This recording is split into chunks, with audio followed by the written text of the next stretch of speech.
Russian President Vladimir Putin says he does not want a war following the latest round of diplomatic talks to prevent a conflict in Ukraine. German Chancellor Olaf Scholz was in Moscow to meet with the Russian president.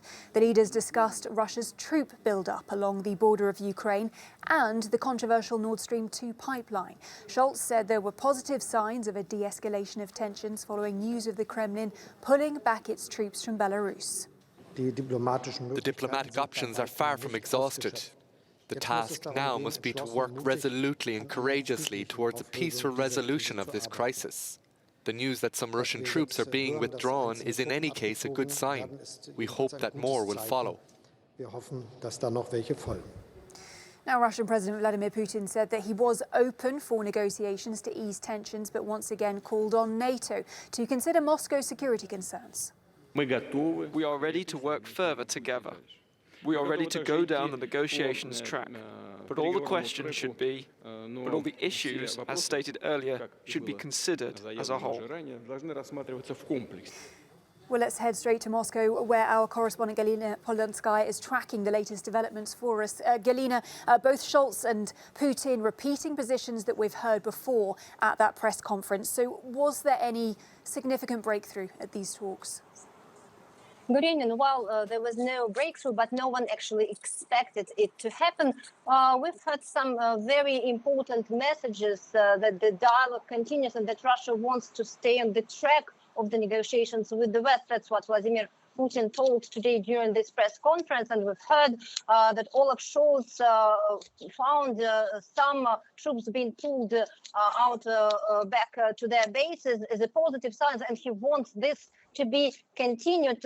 He also said that it is clear for Europeans that the lasting security cannot be achieved against Russia, but only with Russia, and both confirmed that the Minsk agreements was the only solution to solve the crisis in the east of Ukraine. Mr. Scholz said something interesting. He said that actually President Zelensky promised him to think about the draft law proposals on the special status of Donbass and the elections there, which are parts of the Minsk agreements and are so crucial for Russia, and we know that. Meanwhile, Russia keeps on saying that all of the announcements of its possible invasion in Ukraine are false. Vladimir Putin's spokesman said, called it an unprecedented campaign to escalate tensions in Europe. And this morning I've asked Mr. Peskov what Vladimir Putin thought of those predictions of Russian possible invasion. Let's listen to what he told me.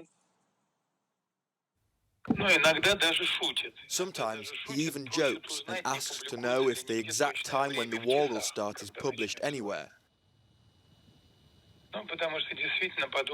Because it is really almost sometimes impossible to understand the manic informational madness that occurs.